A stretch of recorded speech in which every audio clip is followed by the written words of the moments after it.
What a first half by the Chicago Bulls. The Chicago Bulls currently find themselves up by 12 points against the New York Knicks in Madison Square Garden. Zach LaVine and Patrick Williams combined for 30 first half points. We're going to talk about it all and more, but first, we got to play that intro.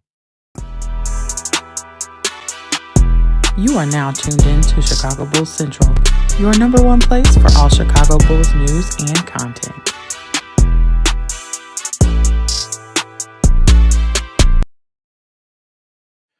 What's going on, Bulls fans? Listen, I don't even know what to say. This game has been so fun to watch. The ball's moving around out there. Everybody's getting involved, having impact. Zach LaVine's putting on a passing clinic on top of scoring like crazy. Zach LaVine in the first half of this game has 19 points, 4 assists, 2 rebounds, 1 steal. He does have 3 turnovers, but that just kind of comes with the game when it comes to Zach LaVine. And then Patrick Williams, 11 points, going 3 or 4, 11 points off 4 shots. Off 4 shots. This is how, when you don't get plays ran for you, how by being aggressive, you can score points. 11 points, 2 rebounds, 2 assists from Patrick Williams in this game. Kobe White's 2 of 7 with 7 points. Nothing crazy there. Nikola Vucevic has 8 points, 9 rebounds already. Josh Giddey does not look like he's going to get that triple-double, at least not so far. With only 3 assists, 3 points, and 1 rebound so far in the game. And then 4 points for Julian Phillips, 1 coming off a nasty assist to dunk for Julian Phillips. I'm sorry, 2 points for Julian Phillips. Matas Busilis has 4 points. He's gotten to the free throw line. He had a crazy dunk as well. And Ayo Dosunmu with 5 points off this bench. But listen, the box score tells you nothing. This Bulls team is being aggressive. They're attacking to the paint. They look at Karl Anthony Towns and they like, hey, bitch, we got you. Like, I don't even know. Who is this team? Who is this team right now in the first half of this game? The Bulls to come away from the first quarter with a 7-point lead in the first quarter and a 12-point lead in the first half. Who's this team? Who is this team? Because I don't know about you. This isn't the Chicago Bulls that I'm used to seeing. Man, hey, listen. This team is hooping right now. It's hooping right now.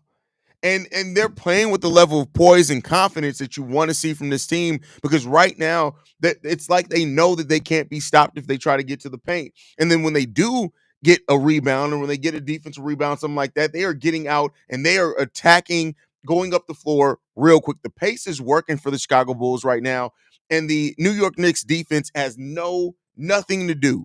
They're doing nothing against the high-paced Chicago Bulls offense. The New York Knicks defense is barbecue chicken. It's barbecue chicken right now.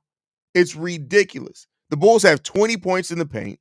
They're winning that battle. They have 7 points off turnovers. Like, I mean, hey, I'll tell you what. We got 8 turnovers in the game. That's not really bad, but they got 8 turnovers as well right now. Like, I don't know what to say. I do not know what to say. The Bulls have had the lead for 20 minutes in the first half of this game. Who is this team? Listen. 50% from the 52% from the field, 44% from 3-point range. Man. Yes, you still want to trade Zach, at least the front, because the front office still wants to trade Zach. Got to stop getting caught up and look at the bigger picture. How about Patrick Williams? Like the aggressiveness, Zach's on fire, must take care of the ball in the second. Definitely. We should not trade Zach if the squad surprises us in the top 3 to 5 seed by the trade deadline. I get where you're getting at with that MC season, but I think Arturas Karnisovas will look at it and say the trade value is at its highest. I think that's what it would say. I mean, I could be wrong on that, but I'm blurry. Okay, hold on real quick. Give me.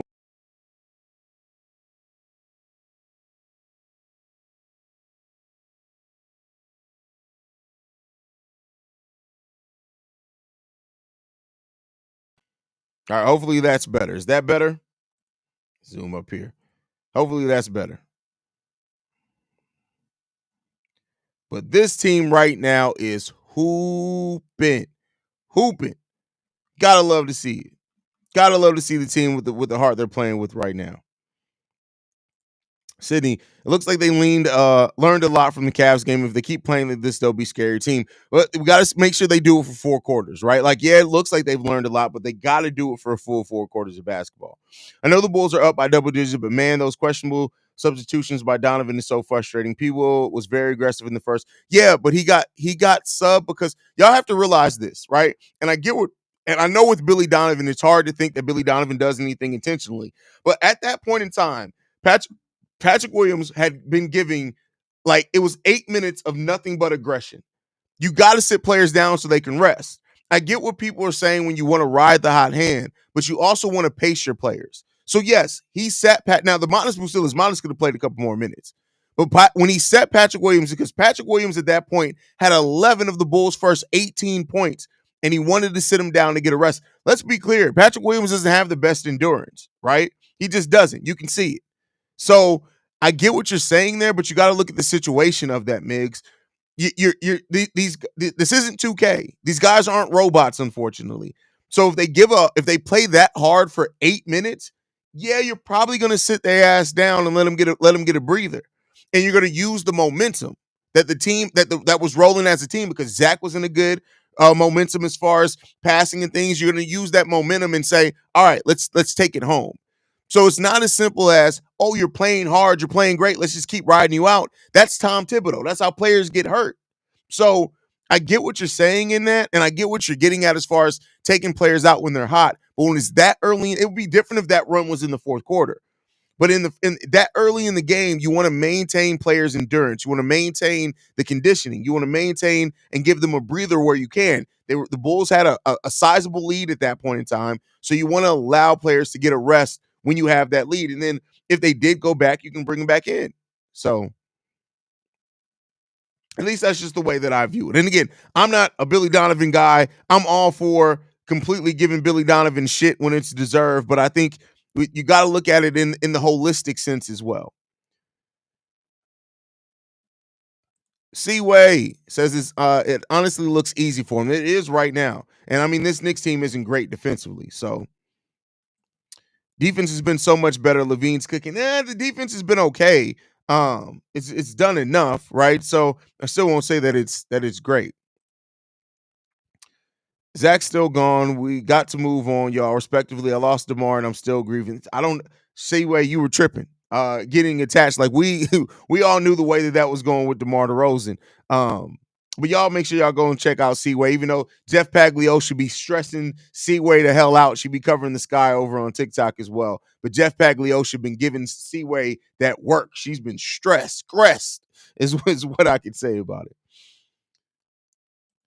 Defense is great. Off-ball defense was needed, and they have supplied. Yeah, for sure, for sure. 7 minute mark. Yeah, okay, 7 minutes. I said 8, 7 minutes. All right.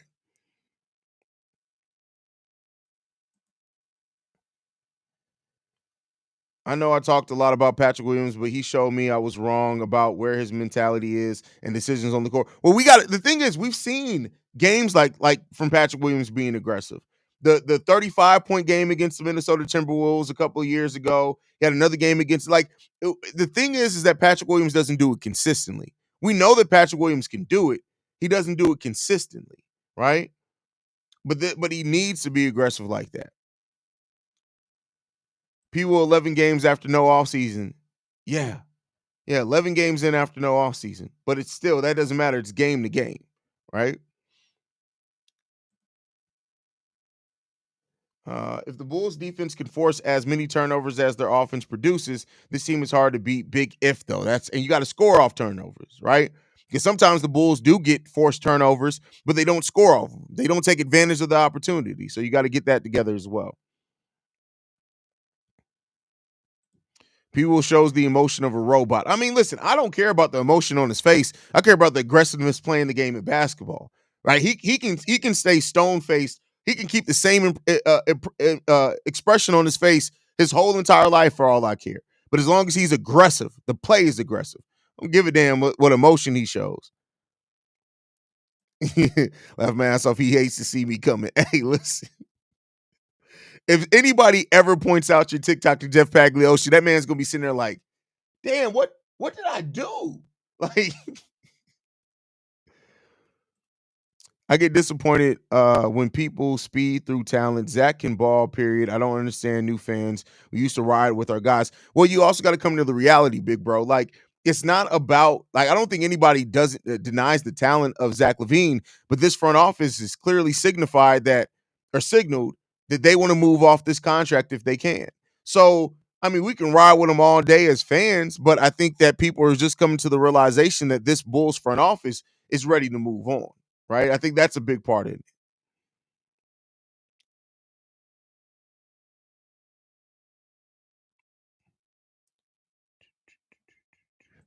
That was directed at you just in general. What your thoughts on what they should do with Zach? I mean, I don't know. Like the thing is this, right? Zach is great. Make no mistake about it. Is he a perfect player? No. Is he a superstar? Hell no. But the thing is that you got to ask yourself, it's not just about keeping Zach LaVine. It's about can you realistically compete, put a competitive team out there while you have Zach LaVine under contract? And if you can't, you want to extract some value. That's where and it's not Zach's failing. It's the failing of the front office. They should have never cast him as a number one, right? They should have never settled on that. They went all in too early. I've talked about that a lot. Going all in on a roster and a core too early is it can be detrimental to the future of your franchise, and that's why the Bulls sit where they are. They went all in to try to make sure that they can convince Zach LaVine to stay, and it ended up biting them in their ass. And that's just the reality of the situation that they're in. So, it is what it is there.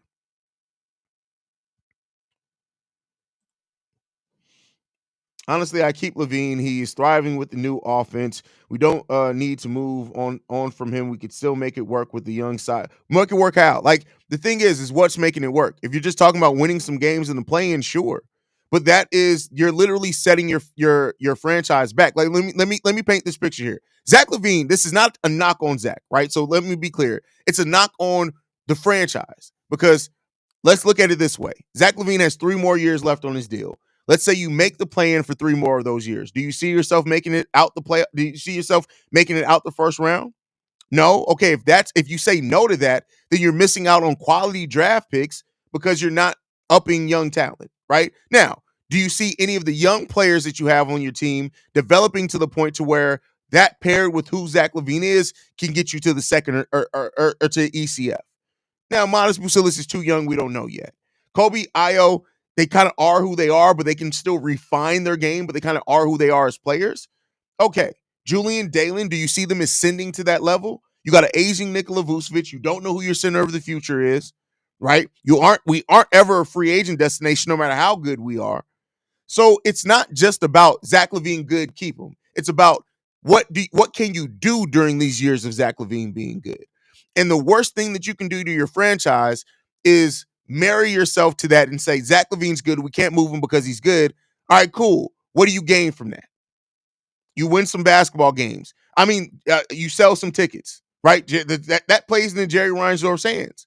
Now, that may be why they do it, but that's what the front office has. As fans, listen, I would love for Zach LaVine to be a Bull for the rest of it.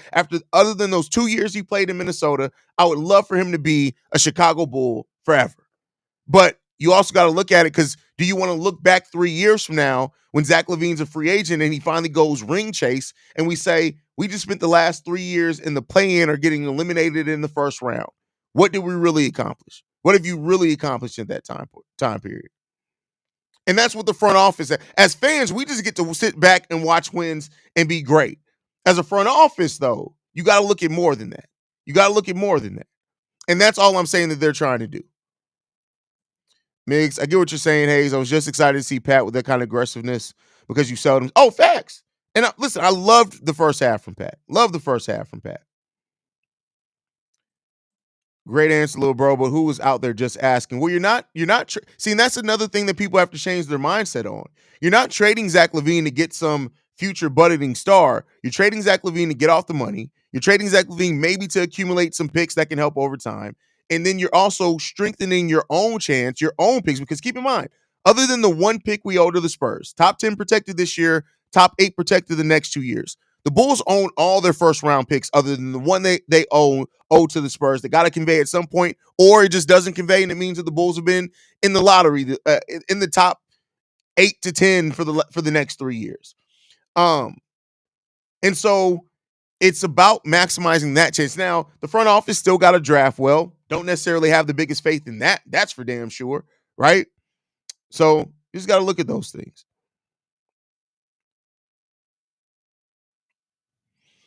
Are the Lakers still the most likely destination for Levine, or you think he'll end up somewhere else? I mean, if Clutch has its thing, it'll be the Lakers. But all right, into the halftime. I'll catch you guys post game show. Love you guys.